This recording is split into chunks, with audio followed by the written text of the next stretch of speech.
I'm Sarah, plumber, and I'm an alcoholic. Hi, Sarah. My sobriety date is 10/23/2016. Thank you for opening the meeting, Gary, and thank you for the intro, Dan. Dan called me about 2 weeks ago because he was in a bind because his speaker had something to do for work. So when he called,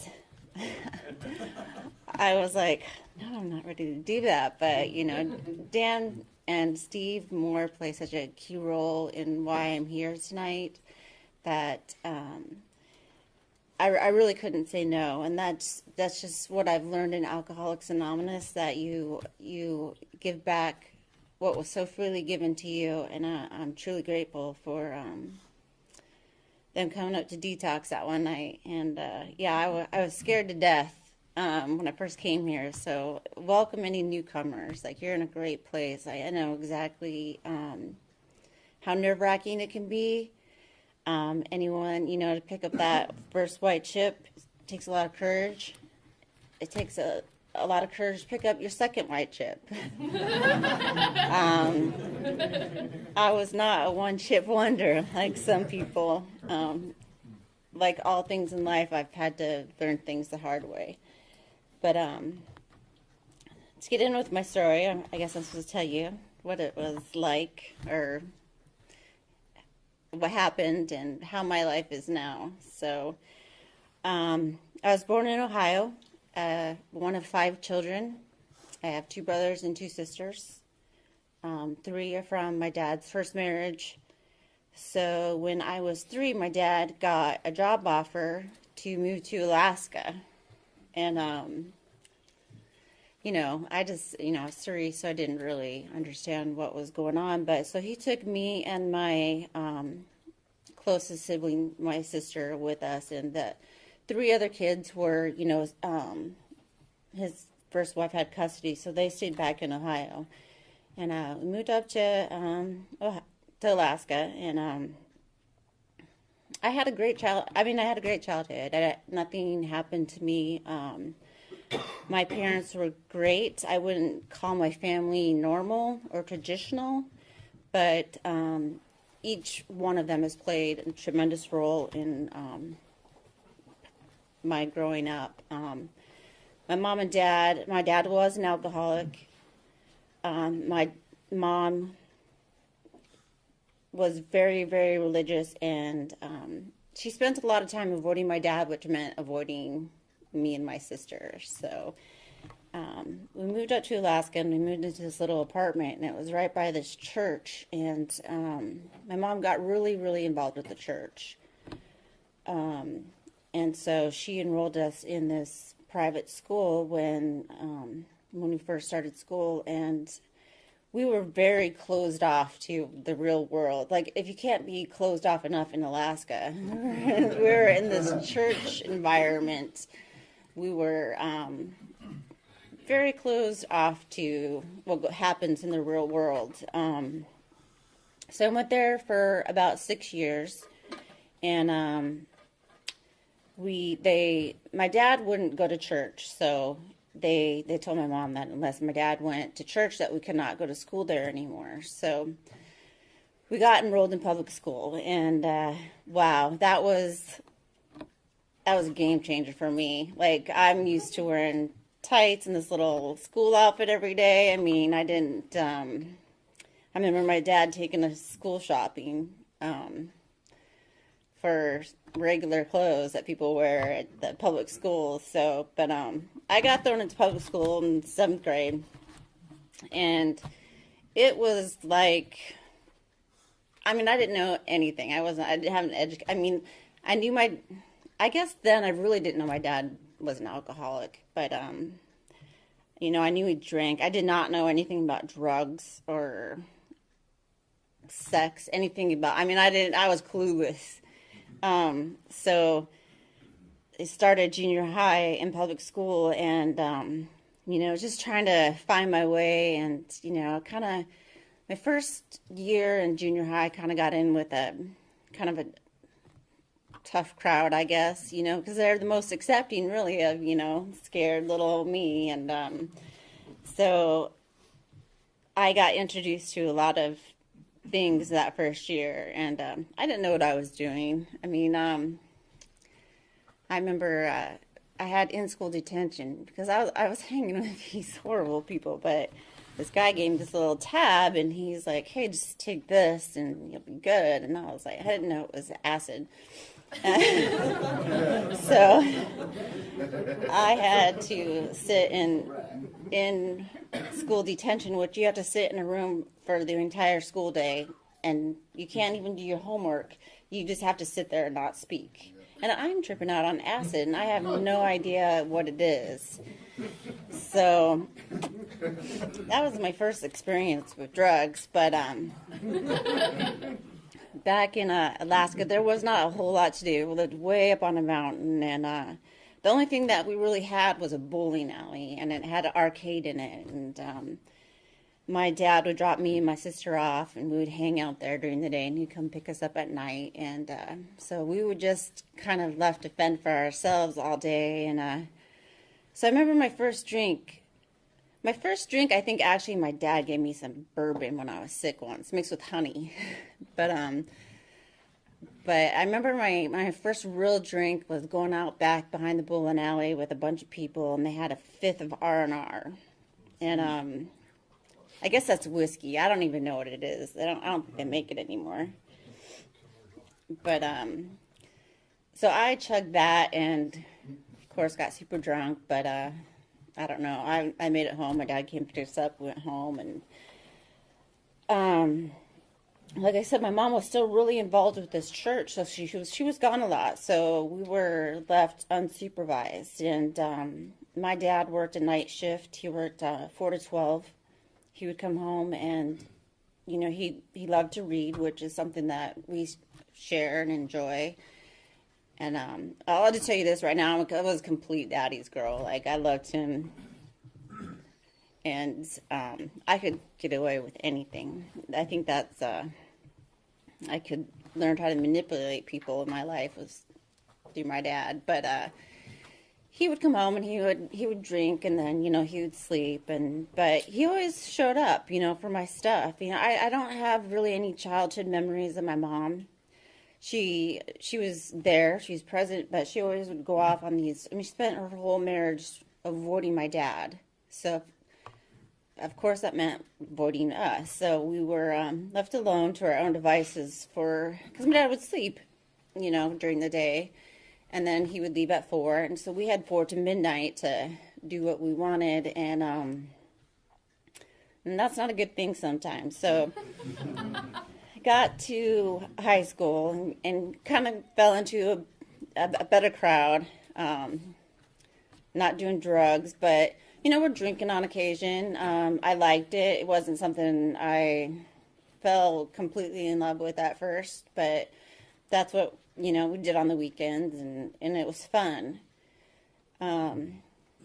My sophomore year, I met a really good friend of mine in Spanish class, and we kind of tended to get in a lot of trouble. In my sophomore year, I had to pay a girl to, she did the attendance sheets, and I had to pay her to mark me present in one of my classes because I would come home so late at night, and I would sneak back home from school. I'd skip school to go home and sleep because I'd been out all night. But I wasn't going to pass my sophomore year without making it to this one class that I never seemed to make it to. So I remember paying her some money to mark me present on the sheets there. But anyways, I started dating one of the hockey players in my sophomore year, and dated him throughout the rest of high school.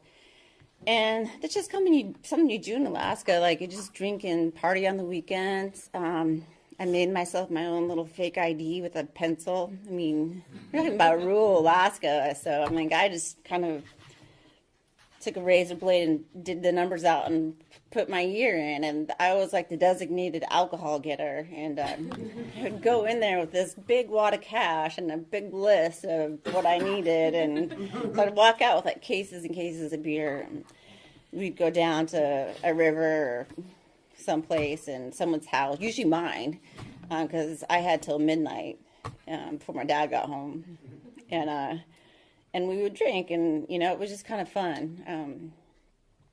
So I made it through high school.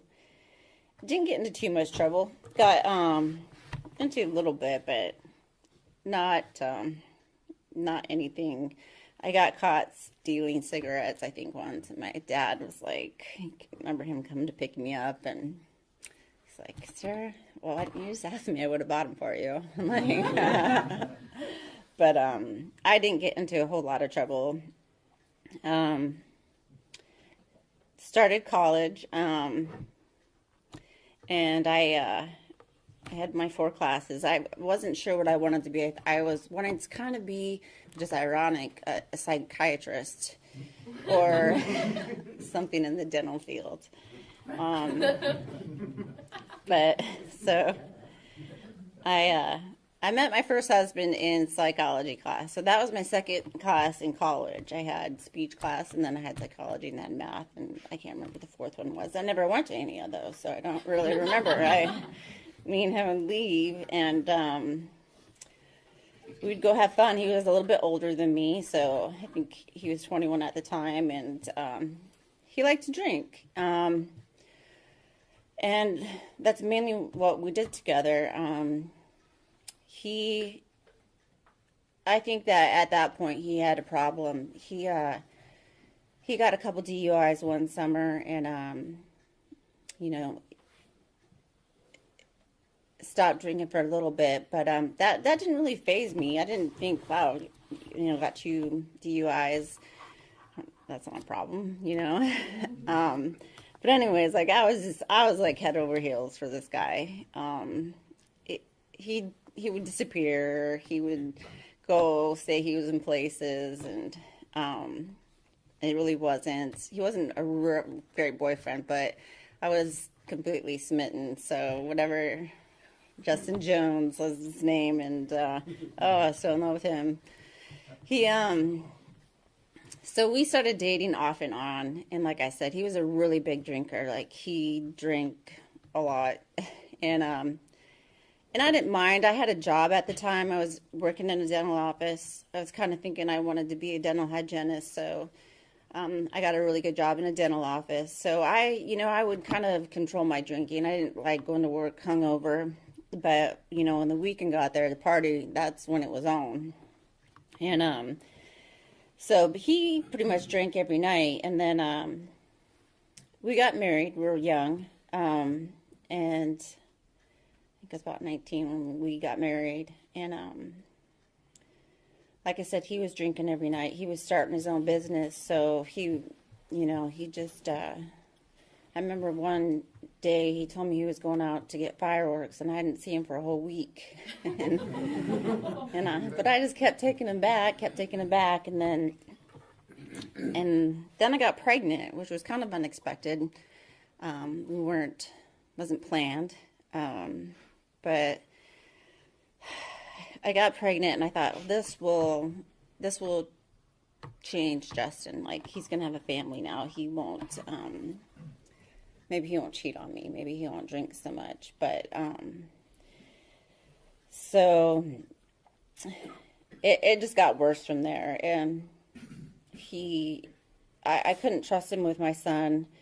He had a habit of walking around at night, and when he was drunk, and going to the bathroom in places that were not the bathroom. And I woke up one night, and I heard him walking around, and he was in my son Tyler's room, and Tyler wasn't even a year old, still in his crib, and he was getting ready to pull down his pants and pee on top of him. And that's when I was just like, I can't do this anymore. Like, I desperately, wanted a family, and I did not want to be a single mother, but I just couldn't trust him anymore. And, when you have a baby, like, your mama bear comes out, and I couldn't. If he could have just been a good dad, I think I could have overlooked everything else. But he wasn't a good husband, and he wasn't a good dad, and So we filed for divorce when Tyler was about 1. And so, he's like, you can have custody of him, because at this point in my life, I didn't feel like I really had a drinking problem. I did drink, and when I drank, I did drink a lot. I blacked out a lot, but it wasn't every day. I still was kind of trying to hold it together because, when you have a baby, you've got all these appointments, and, but so we decided to, like, we weren't going to use, we didn't have anything to really split up. We didn't have any money.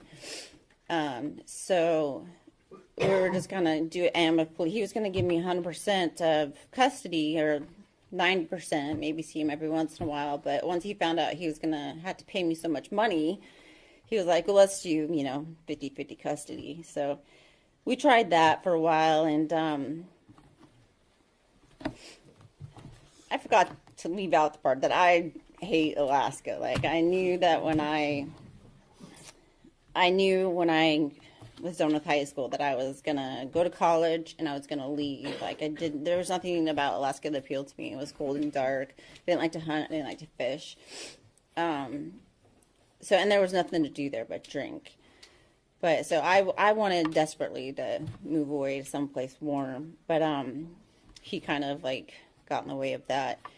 But anyway, so we were trying this 50-50 custody thing, and he would call me on the weekends, and he's like, he hated having to get up with a baby in the morning, and so he'd call me and be like, come get him, please. Like, he'd be so hungover and just want to sleep. So I'd come get him, and I don't know, we did that for about a year. I got into kind of a bad relationship in the meantime, and it's really hard when you're a single mom. I think I moved probably 9 times because, I would move into places and wouldn't be able to afford them. But anyway, so my friend, one of my best friends came up with her husband on Christmas, and she brought a friend with her, her husband's best friend in the Marine Corps.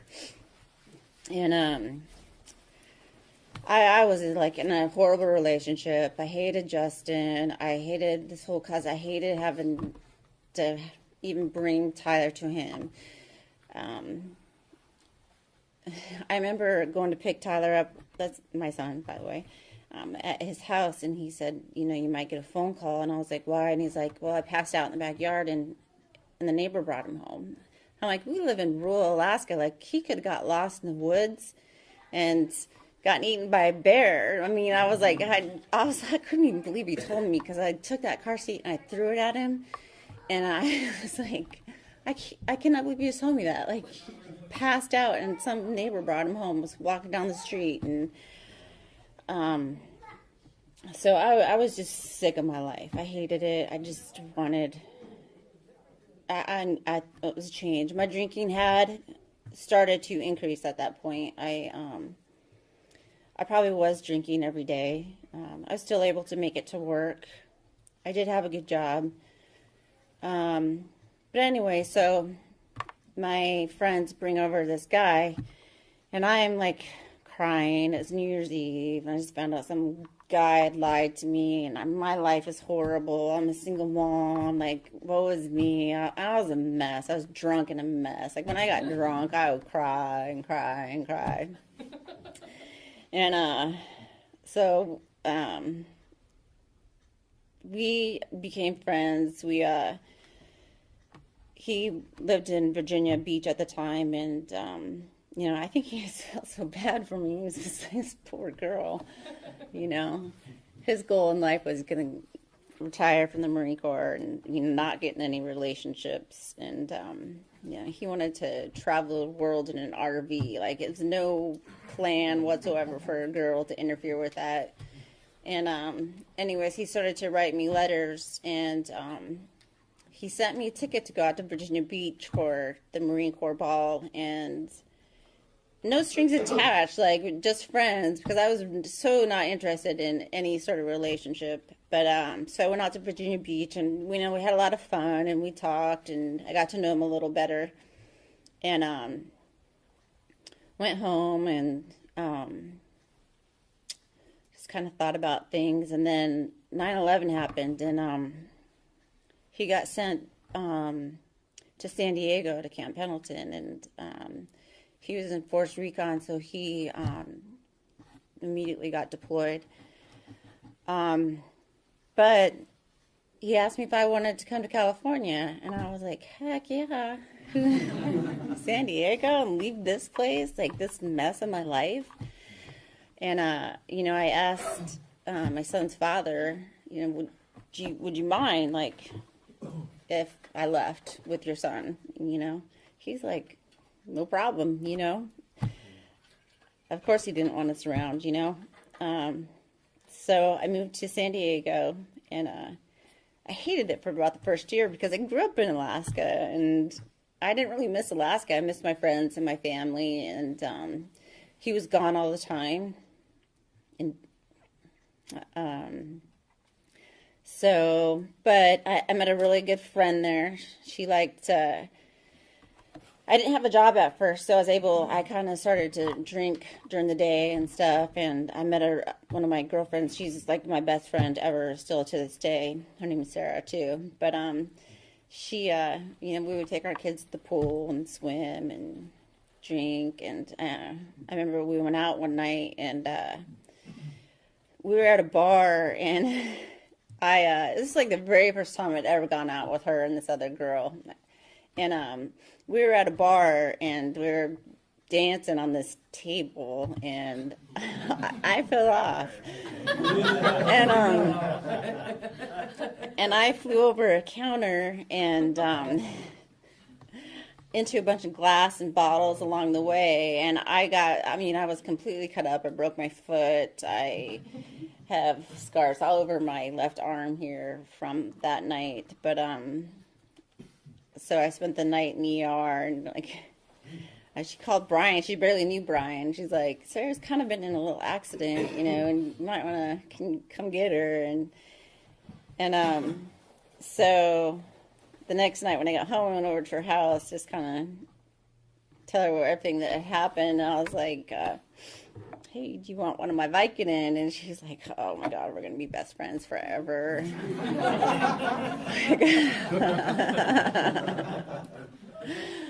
So she is and still is one of my best friends.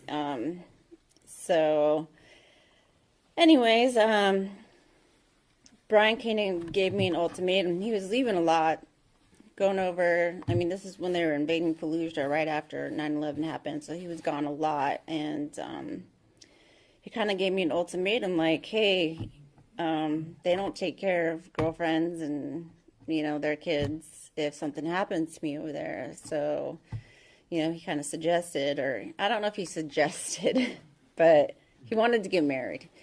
He was like, you need to make a decision here, because I didn't want to get married. My first marriage failed, and I did not want, I was like, why can't we just, we date, I didn't really want to make that commitment again, but he kind of didn't give me the choice. So we went to Las Vegas and got married, and I cried through the whole thing. I was like, I don't know why I was crying. I was crying. So we got married, and a couple of years went by, and he was such an awesome. For a guy to take in someone else's child and to raise them as their own. My husband, my ex-husband, just met him about a year and a half ago, and he raised his son for 19 years almost. So just kind of goes to show you, like, first husband's kind of a douchebag, but there's good parts of him, and you'll hear that and kind of coming up in my story here. Anyway, so we moved he had one more year in the Marine Corps, and they deployed him to Korea, Okinawa, for a year, unaccompanied, and so we wanted to kind of stay in San Diego. I really liked it. Oh, I skipped the part. We had a child. Yeah, that's a big part. We had another baby, and so yeah, I told him like I'm not gonna put another kid in daycare if we have another child. Like I want to be a stay-at-home mom. I know it's gonna be a money crunch, um, but I did not want to put another kid in daycare. I did not like when I had to ask my boss to go see a Christmas play or if my kid was sick. I didn't want to have to ask anybody else to go pick him up. And so I had Austin and was a stay-at-home mom. And that's when my drinking kind of escalated. I hung out with a group of moms that liked to drink the same way I did. So we would go to the beach and drink and take our kids to Legoland and drink and SeaWorld and drink. Everything revolved around drinking. And, I was still, it's something I've always prided myself on as being a good mom. But, I look back and I'm like, what kind of mom does that? But, I mean, I was fun. I was, I wouldn't let it get too out of control in front of them. And I somehow managed. So, he left for Okinawa for a year, and we were going to try to stay in San Diego because that was my home now. I had friends there. We just looked at houses around where we were. We were on Camp Pendleton. We were like right on the beach, so I kind of got a little bit spoiled. But if you look at houses around that area, you're looking at, a house that was built in 1960 for, $750,000. Like, who makes that kind of money? Like, we certainly did not. And so he was from Texas, and he thought, well, why don't we move to Texas? And I thought, we started looking at houses. I'm like, wow, they're so cheap there compared to here. Like, you could get a house. I mean, I got a house with everything I wanted, and I wanted the pool. I wanted to live in a good neighborhood and a good school district. I did all my research on that. And so he moved me there, and he left for Okinawa for a year. And I have 2 kids at this time. Austin's probably 1. And I went through a Hurricane Ike, which was probably the scariest thing I've ever done. I've never been so afraid for my children's lives, ever. It destroyed one side of my house, and we were without electricity for a week, and my mom was getting ready to retire, so she was like, why don't I come down and help you out with the kids and, be a mom for once, because, I don't think she really recognized the fact that she wasn't there through a lot of my childhood, but she wanted to be there now for me, so I was like, that's great, So she moved down to Texas to help me with the kids, and my mom likes to drink. I don't know if my mom's an alcoholic, but she likes to drink. She likes her wine at night. So it was good. It was a good relationship. We would. She probably drinks she drank a lot more then with me drinking than she does now. But anyways, but all this time in my drinking, I never had any accountability to anybody because Brian was never home, and now my mom was here, so I kind of had to watch what I was doing around her. So I started hiding things, and that's when I first started like hiding my vodka bottles all around the house, and so that she didn't really know how much I drank. And we spent a year there. It was pretty miserable. I didn't, for some reason, I know there's a lot of people in here from Texas, it just was not my thing. I had a real bad experience with the school district there, so I think that on top of that, it was, just kind of a nightmare for me, and plus I had just been moved from San Diego. So he got a job as a contractor out here in North Carolina, so we moved out here. And I don't think I was at my house for more than 10 minutes before my next door neighbor across the street came over, and she's like, hey, in her little southern accent, introduced to my kids. She's like, I got 3, you bring them over. We like to play with the kids, drink wine. I was like, perfect. Hey, I just moved into the greatest neighborhood ever.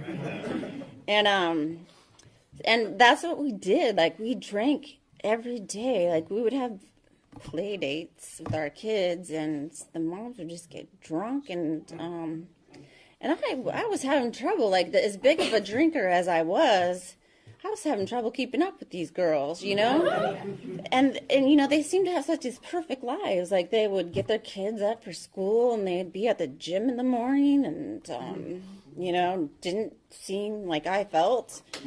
And I'm just like, I was trying to keep up with the Joneses there, you know? It was like, so I mean, every night it was like that. We just drank all the time, and but it was fun. I made friends. I didn't make any friends in Texas, but so I had some good friends in the neighborhood, and we liked to have girls' night out a lot. And my mom was finally there to help me. Brian was still gone all the time, but my drinking really, really escalated when I moved to North Carolina. And I remember the first time that I woke up and there was a drink by. Like I say, I would drink during the day, but not till like 1 or 2 before. But I would wake up and I would see this drink sitting next to me when I woke up, and I was like, that'd be a waste of alcohol to throw it down the sink. So I would drink it, and it made me feel better. Like wow, okay, I feel better. I don't feel so sick. And so that started happening every day. And instead of just drinking the one that was by my bed after I dropped my kids off from school, I would go get more. And I would just start drinking all day long. And I was drinking anything I could get my hands on, you know. I was drinking a lot of vodka. And I started kind of doing a lot. I was starting to realize I had a problem. And I told I remember me and my mom would fight about it a lot, like about my drinking. I'm like, who are you to talk? You know, you drink every day, you know. But so I was really resentful towards her, and we got in a big fight one night because I had came home from one of the parties and put my kids to bed and everything, and I'm in my 30s at this point.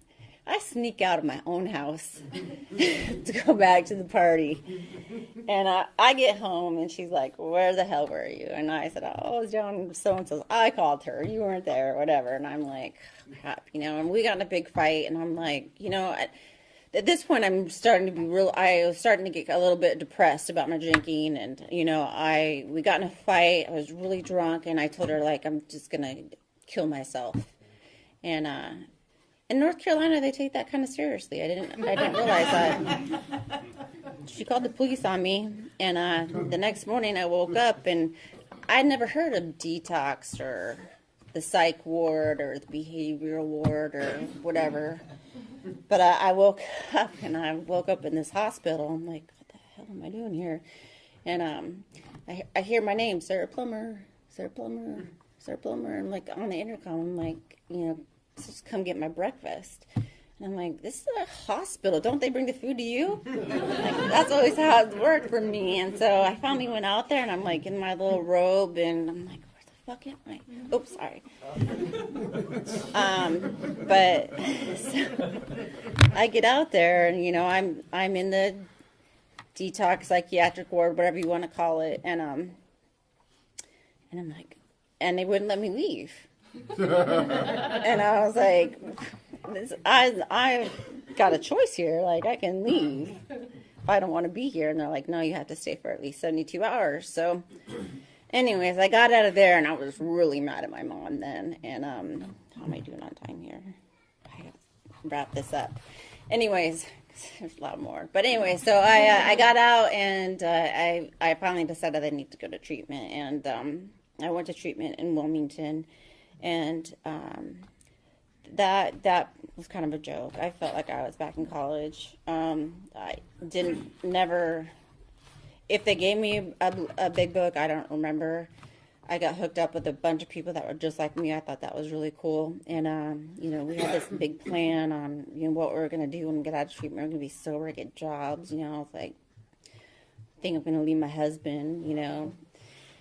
So I get out of treatment and I get home, and my friend Sara that I met in California at this time was taking care of my kids. She flew out from Arizona to help me. And I told her about, all the people I met in there. She's like, it's really not a good idea, Sara. You don't, Brian has been your, ride or die with you. You don't want to leave him. But anyway, so she left, went back to Arizona, and about 4 days later, I went to the gas station to get gas and got a call from someone from the treatment center that I'd gone there with. And they're like, why don't you come out here? We're all doing this and that, whatever. And I'm like, fine. And I withdrew as much cash as I could and went and met them and turned my phone off because I knew my husband could find me if I did that. So I left the house and I didn't wake up. I don't remember anything for about 4 days, but I remember it was 4th of July because I heard the fireworks and I knew I was in trouble. I was scared to call home, but I did.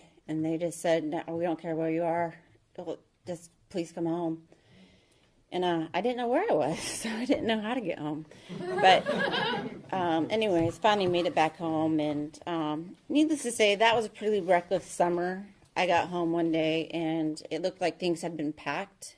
My husband was gone overseas still at this point, and it looked like some of my mom's things and my kids' things were gone.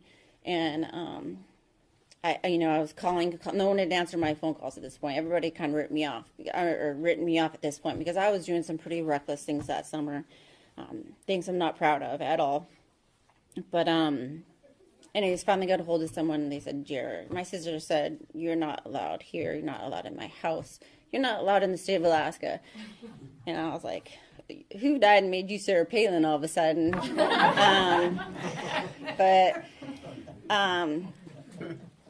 So, and I didn't care at first, but, I finally came around and said, you're going to come back here, you're going to stay 3 months. And at this point, the douchebag I was talking about earlier, Justin, he had taken my kids, and he was taking care of my kids. Him and his girlfriend took Tyler and Austin and enrolled Tyler in school, and he was now taking care of his own child and one that was not his. So he had stopped drinking about 5 years after I left. So, he really was there for me when I needed him in the end. And I went to an inpatient treatment center while I was in Alaska, and that was kind of a joke too. Like, they had nap time, 2-hour nap time. I'm like, so I went through that and got back home, and for about 6 years, my husband filed for divorce, and but I just wasn't going to leave. I thought you can do what you want. I know it's completely justified. But I'm not going to leave. Like, you're going to have to leave me. And I wrote, letters of apologies to everyone I could think of. But, anyways, he stayed, and, I went on my way for about 6 years and, kind of faked the funk, in and out of detox many times. On Mother's Day of 2016, I overdosed in front of my youngest, and I did it on Mother's Day. I did that not only to my mom, but I did that to my children. And so I end up back in detox, and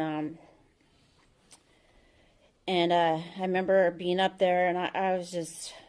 I just wanted to die at this point. I was drinking so much. I could not live without it. I couldn't understand why I could not give this up. I had so much going on in my life. I had so much, my family loved me dearly, and I couldn't do it for them. If Brian asked me to stop drinking, I started thinking about what life is going to be like single, So, I was at a very low point in my life at that point, and this is where Steve and Dan step in.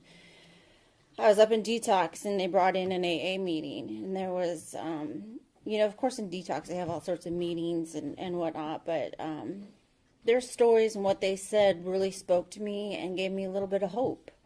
And, I'm not exactly sure how or what touched my heart that night, but I talked to them afterwards, found out where Primary Purpose met, and, the next, as soon as I got out of detox, I ran to a meeting, and that's where I met down in the parking lot.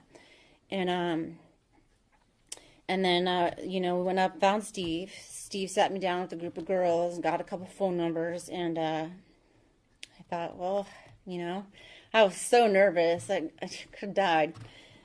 Not more nervous than tonight. But anyways, I started going to more meetings. And, of course, I felt like when I got to AA, it was like they were showing me this beautiful path that I could go down. And, you're happy, joyous, and free, I was like, it's a really steep hill, but, there's 12 full steps. I kind of liked to, like I do in everything in my life, I do things the hard way. So, I would come to a couple meetings, think that I got this under control. I would, and then I would go drink again. And, it was, let's see, I came in May. In October, I was in and out of meetings, kind of still drinking. Back in October, I ended up back up in detox. And I was close enough to a few people in here that I had made some friends and knew some people. And so when I got out of detox, they had put me on some antabuse. And I did not want to go to the meeting that Monday night, but so I stopped and like, can I drink my way through this antabuse? Like, is it really going to make me deathly ill? So I stopped and I had a drink before I came here. And I think that Steve really saw that something was going on in my life. Plus, I was on fire. It does make you sick, but I was crying, and I just, I looked like I needed help, I think, and I don't know, I got out to my car, and, here's a little knock on my window, and Steve's like, are you okay? And I'm like, no, nah, I told him I just spent the weekend in detox. I hated everything, and he asked me if I was an alcoholic, and I was like, duh, and, Heidi started going by, and he's like, Heidi, come over here, give me Heidi's number. And he's like, you need to give Heidi a call. So I started speaking with Heidi a little bit, and oh gosh, I gotta hurry. And asked her to be my sponsor. So we met at one time, and then I went through hurricane again, like Hurricane Matthew. That triggers for me, I guess, but. I was out without electricity for 5 days with my 2 children driving me crazy, and we hadn't taken a shower, and I started drinking again, and my mom called and said that her electricity come back on, would come on over, like take a shower. I don't know when I started drinking that day. At about 6 o'clock that evening, I got my kids in the car, and I had no idea how drunk I was. And like I said, I don't remember when I started drinking that day. But I got in the car, and I don't know where I was going. I was headed in the complete wrong direction on my mom's. But I hit a guardrail so hard that my car wouldn't start. And I just can remember my little boy being in the back seat saying, Mommy, I'm scared. And I'll never forget that. And I called Steve for some reason. I don't know what I thought Steve would do, but, he showed up for me. He came with 2 people from AA that I did not know. It was during a Monday night meeting, so, they took the time out of their meeting and their schedule to come help this drunk girl on the side of the road. And I told him, I'm going to jail. I have my kids in the car. And at that point, if I hadn't hit a lot of rock bottoms before, that was my absolutely worst rock bottom. And, I called Heidi after it happened. I knew I was going to jail. It was just a matter of how long. I met with an attorney, and, it's looking at a 2-year sentence, 30 days minimum in jail. And I'm like, and maybe if you go to treatment, there you'll get a judge that will accept that time. I'm like, Heidi suggested I go back to treatment. I'm like, why would I go back to treatment? Like, I mean, take naps there. I get into trouble there. Like, treatment doesn't work for me, and all these excuses in the book. And then, anyways, so I finally made the decision to go back to treatment. And I went to treatment, and Heidi gave me a book, and I read it. And I started to... I made a big decision in treatment. I admitted that I was powerless over alcohol, and powerless to me meant that, not that I couldn't drink again. It meant that there's the power of an option was not there for me anymore. Powerless meant to me that I would drink again, and that I just didn't have the power to have that option in my life anymore. And that's when, I just prayed that God would get rid of these cravings, these obsessions. I started reading the book. I read the whole book in treatment, came back, started working with Heidi, started working the steps. And my life just completely turns around. Like, I can't believe that I'm standing up here telling my story. But I just, newcomers to me are really special. You just don't give up on them sometimes. They don't get it the first time. I'm one of those. It's a big decision to make. It's a big life changer. It's a game changer for me. I had to learn to live my life without alcohol, and to know that that's just not an option for me anymore. And my relationship at home is great. I still had to deal with the consequences. I had to go to jail, but only for 2 days. And to me, that's a blessing. I could have been there a lot longer. I lost my license for a year, but I have my kids, and they're at home, and they're safe, and they have their mom back. And this program has given me my life back. It has given them back their mom. It's given everybody in my family back, their sister, their daughter, their wife, their best friend. So, it works if you work it.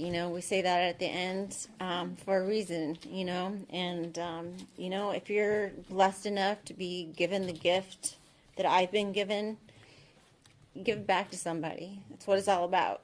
Thanks.